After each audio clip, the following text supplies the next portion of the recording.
Hello and thank you so much for joining me for Saturday Night Crafting. I hope you stick around for the entire video. I've got several different cards to share with you again tonight, all doing the exact same technique, just using slightly different materials or colors or dyes. But this one is fun. It's hopefully something that you've already got in your stash. All we need is a card base and then a card topper, and they need to be the same size. You could do one slightly smaller than the other if you feel like it, but it's just easier for lining up. I'm going to use some designer papers. You could use any homemade papers that you've made. It will work perfect as well. I just want something that's contrasting, so very bright and vibrant with my white.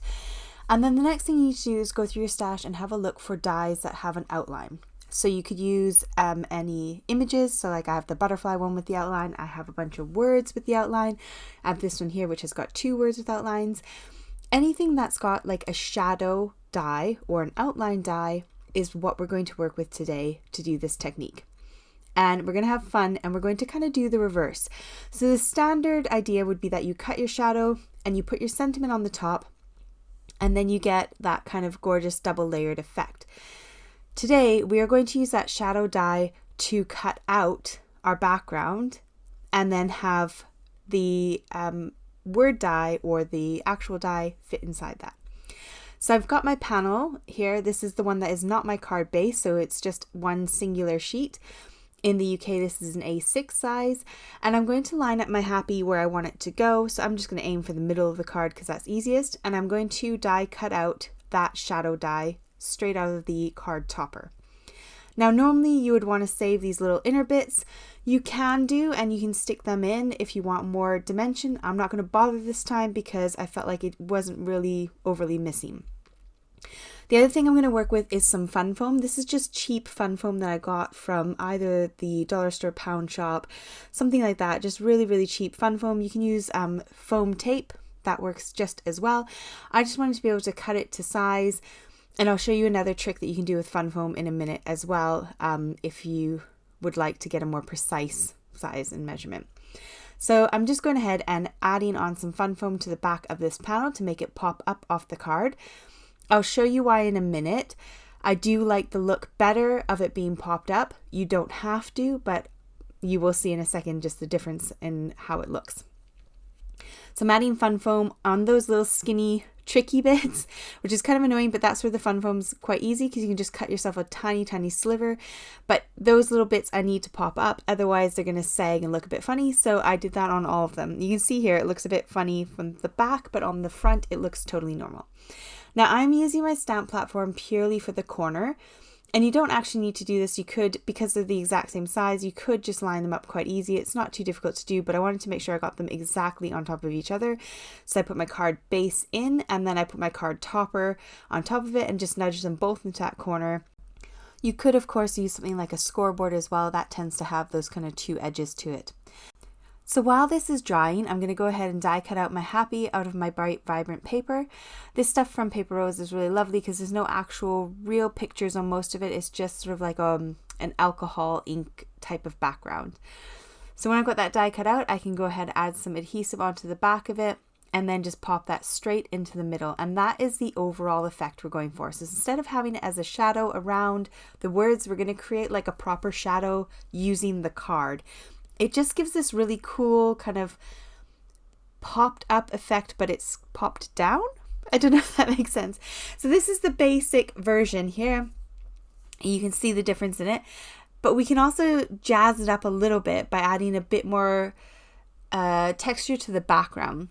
So I'm going to take the same white panel, do the exact same thing, but this time I'm going to emboss it with an embossing folder. And I really like 3D embossing folders. They seem to really make it kind of pop a bit more. So if you have a 3D embossing folder, then feel free to use that because you might find it gives you a really cool effect. So I'm going to stick it into my embossing folder, making sure that the dots that are poking up are underneath so that they poke through my panel and give me the raised bumpiness on the top. You could always do it the opposite way and have your bumps going down if that's what you prefer. Either way will look fabulous. It's totally up to you and whatever your preference is.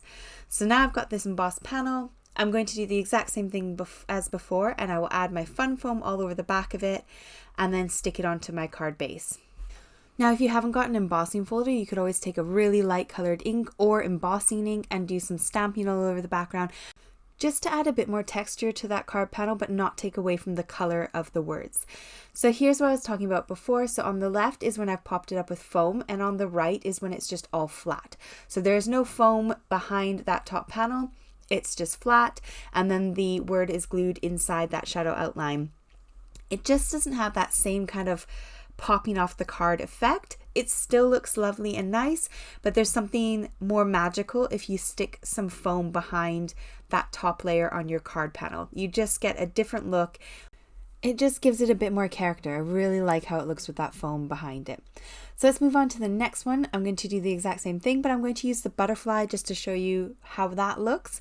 And for this one, we're going to use our foam tape, but we're going to die cut out of it and use that as our backing so we don't have to fussy cut all the little bits of foam.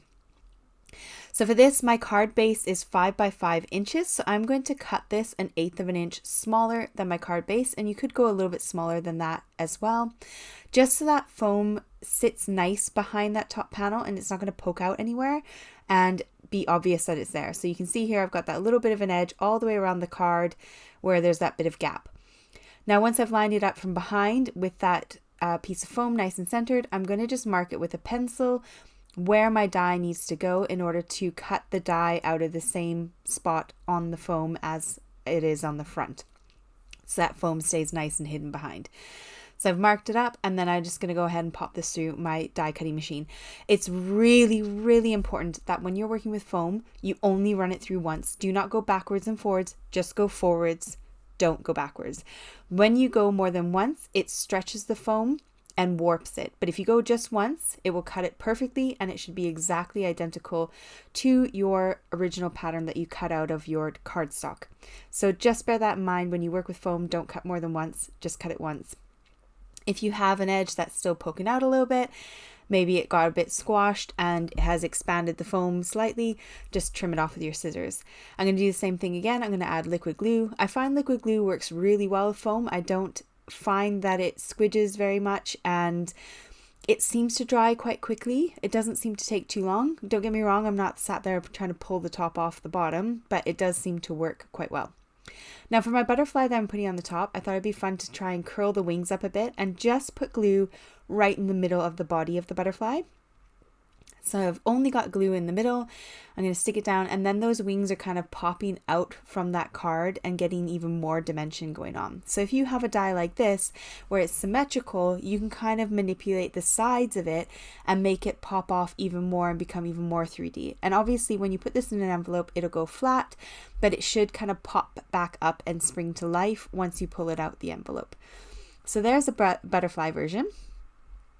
Now here it is with the for you words, and I thought I would show you a different version if you use, a different neutral color, so black for example, with the bright writing.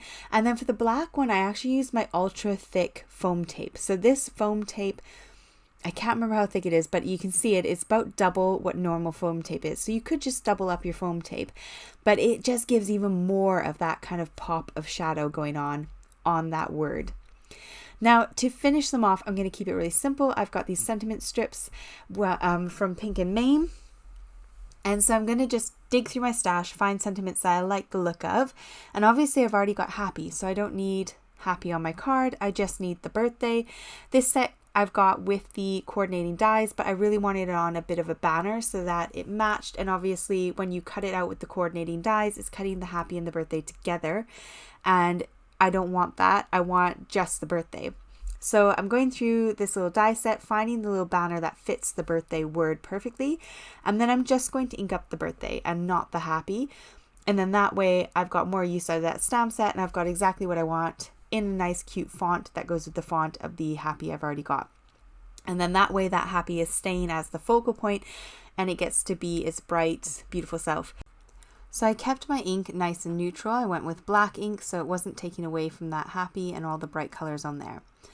Now I kept these cards really simple. I didn't want to add too much because I already have a lot going on in the background with the embossing folder.